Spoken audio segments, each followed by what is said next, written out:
for everyone that's on her OnlyFans. She is posting there too.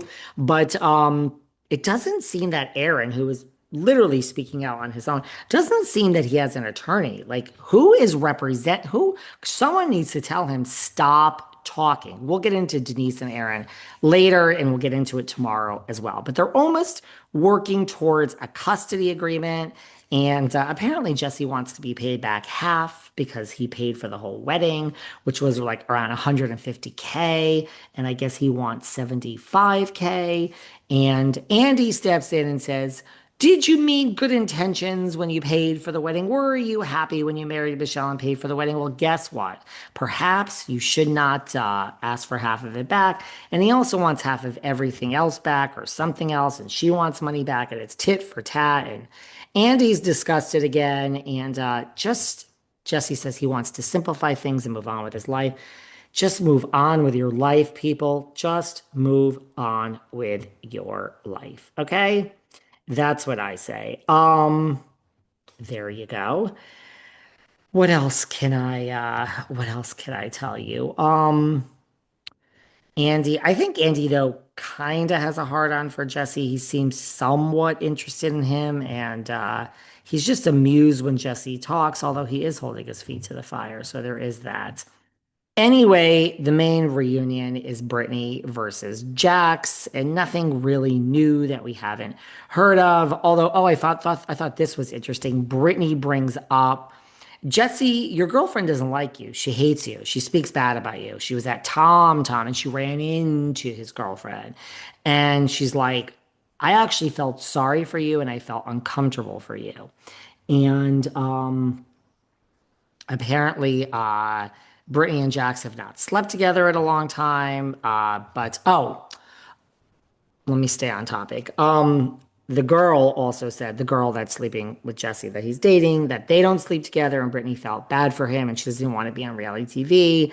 And she issued a cease and desist, which Scheana was, of course, in the middle of. Will Scheana be coming to the Valley? I can honestly say the person I want on the Valley the most, I know it's a very unpopular opinion, is Tom Sandoval. I guess if I want someone second, it's Scheana. I like Lala, but this whole thing with Brock, I guess, I don't know. I have a really, really bad feeling two of the Vanderpump people are coming. I think Sandoval and Scheana are coming, maybe. I feel it. I don't think it's going to be two girls. I think Scheana and Tom Sandoval are coming to the Valley. I can't shake that feeling. I think it would make, look, I don't think let me put it this way.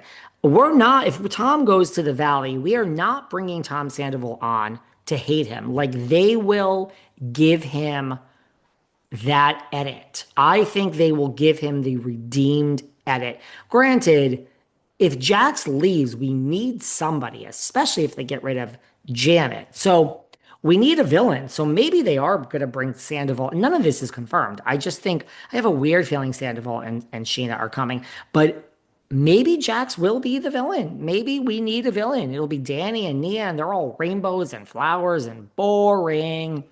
And with Jax gone, we need a toxic man. And that could be Jesse. That could be Danny. I don't know if Danny has it in him, but I believe that it is going to be maybe Tom Sandoval.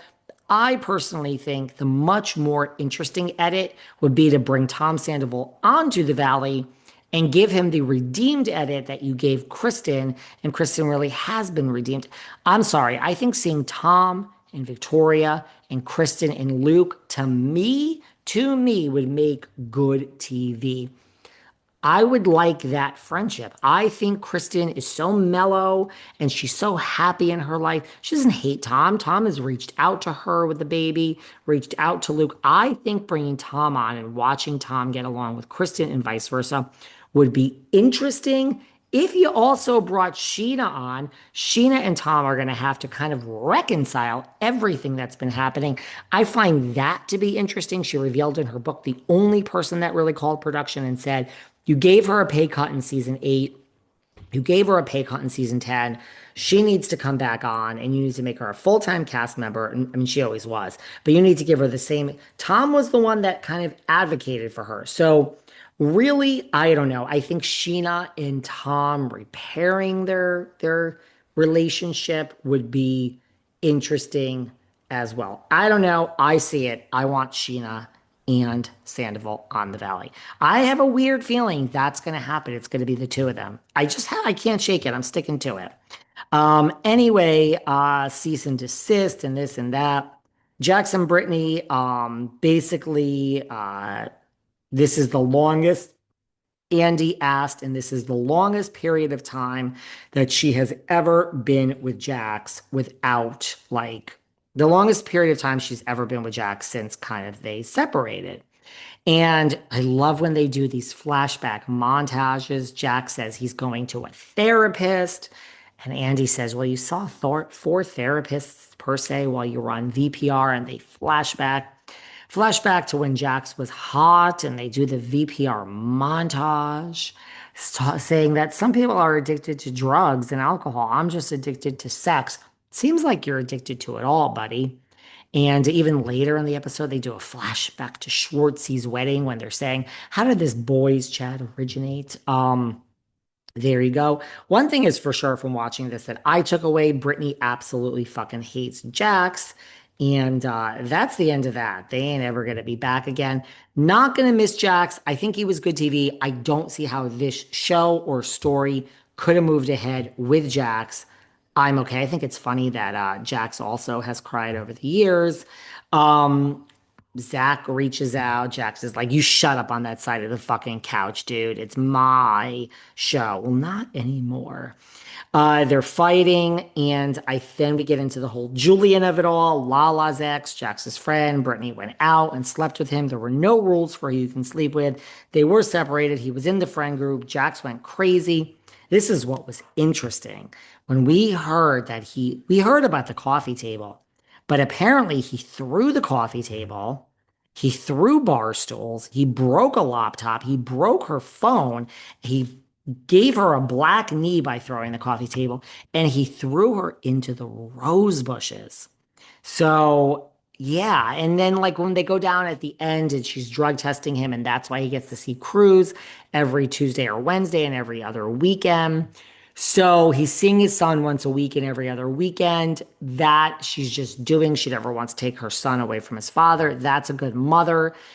But I think as long as he passes the drug test, and I don't blame her if he doesn't pass it, you're not going to leave your kid there. But I think it's interesting how she asked him if he's on steroids, and Andy's like, well, that would explain your rage, roid rage. And it seems like he just goes from 0 to 100. She talked about Easter, and he was calm, and then he went psychotic the next day. And Jack said, this is what made me spiral about Julian. Brittany said he was extremely aggressive. He threw the coffee table. It landed on my knee. It turned black immediately. He threw both bar stools. He threw my Stanley Cup and broke it. Oh, no, not the Stanley Cup. He threw my phone and broke it. He